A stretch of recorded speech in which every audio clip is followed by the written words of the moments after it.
السلام علیکم ورحمۃ اللہ وبرکاتہ۔ محترم سامعین کرام، مولوی سعد صاحب کے ممبئی میں دیے گئے بیان کے متعلق دارالعلوم کراچی کا فتویٰ آ گیا ہے، اور یہ فتویٰ دارالعلوم کراچی کا مولوی سعد صاحب کے بالکل خلاف ہے۔ میں آپ حضرات کے سامنے اس فتوے کو پڑھ کر یہ سنا رہا ہوں، آپ حضرات اس کو اپنی اسکرین پر بھی دیکھ سکتے ہیں۔ آپ حضرات سب سے پہلے فتوے کا سوال ملاحظہ فرمائیں اور اس کو سماعت بھی فرمائیں۔ اس میں لکھا ہوا ہے: السلام علیکم ورحمۃ اللہ وبرکاتہ۔ مفتی صاحب، ابھی کچھ دن پہلے ممبئی میں ایک تبلیغی اجتماع ہوا جس میں مولانا سعد صاحب نے بیان دیا کہ میری بات سب یاد رکھیں کہ ایمان کی تکمیل کا صرف ایک واحد سبب دعوت ہے، اس سے علاوہ اللہ کی قسم کوئی سبب ایمان کی تکمیل کا نہیں ہے۔ میں تو قسم کھا کر کہہ رہا ہوں، آپ کے پاس اس سے خلاف کوئی دلیل نہیں ہے۔ اللہ کی قسم، دعوت اللہ کے بغیر ایمان کی تکمیل کا کوئی ذریعہ نہیں ہے۔ نہ تہجد ہے، نہ تلاوت ہے، نہ ذکر ہے، نہ روزہ ہے، نہ نماز ہے، نہ حج ہے، کچھ بھی نہیں ہے۔ میں کھل کر کہہ رہا ہوں، دلائل کے ساتھ عرض کر رہا ہوں، انفرادی عبادات سے ایمان کی تکمیل نہیں ہوتی۔ کیا ایسا کہنا درست ہے؟ رہبری فرمائیں۔ فتوے کا سوال یہ تھا، آپ حضرات اس کا جواب سماعت فرمائیں۔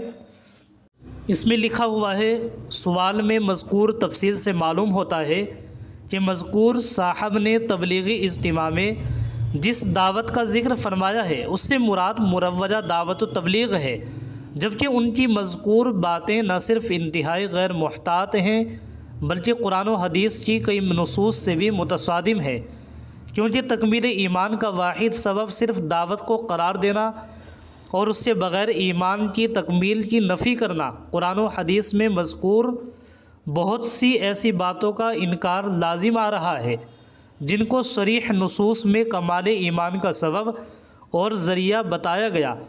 مثلا قرآن کریم میں اللہ تعالیٰ کامل الایمان مؤمنین ان کو بتا رہے ہیں جو اللہ اور رسول پر ایمان لانے کے بعد اس میں شک نہیں کیا اور اپنے مال و جان سے اللہ کی راہ میں جہاد کیا۔ اور ایک حدیث میں نبی کریم صلی اللہ علیہ وسلم نے فرمایا کہ جس شخص نے کسی سے محبت کی تو اللہ کی رضا کے لیے، اگر عداوت رکھی تو وہ بھی اللہ کے لیے، کسی کو کچھ دیا تو اللہ کے لیے، اور اگر دینے سے باز رہا تو وہ بھی اللہ ہی کے لیے، تو اس نے اپنے ایمان کی تکمیل کر لی۔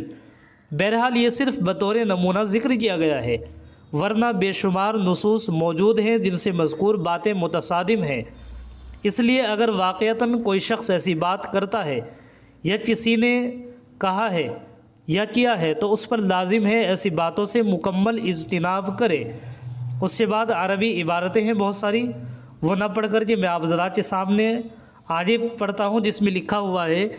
یہاں یہ ذکر کر دینا بھی مناسب ہے کہ دعوت و تبلیغ کا سلسلہ جو ہمارے بزرگوں نے شروع فرمایا ہے وہ بھی بہت مفید ہے، اور اس کے ذریعے بھی آدمی اپنے ایمان و اعمال میں ترقی کر سکتا ہے، لیکن اسی فضیلت و افادیت سوال میں مذکور الفاظ سے بیان کرنا ہرگز درست نہیں، اس کی اصلاح ضروری ہے۔ نیز یہاں یہ بھی سمجھ لینا چاہیے کہ نفس دعوت و تبلیغ کی شرعی حیثیت کیا ہے، یعنی کسی خاص ترتیب اور ہیئت کے بغیر دوسروں کو نیکی کرنے کا حکم دینا اور برائی سے منع کرنا۔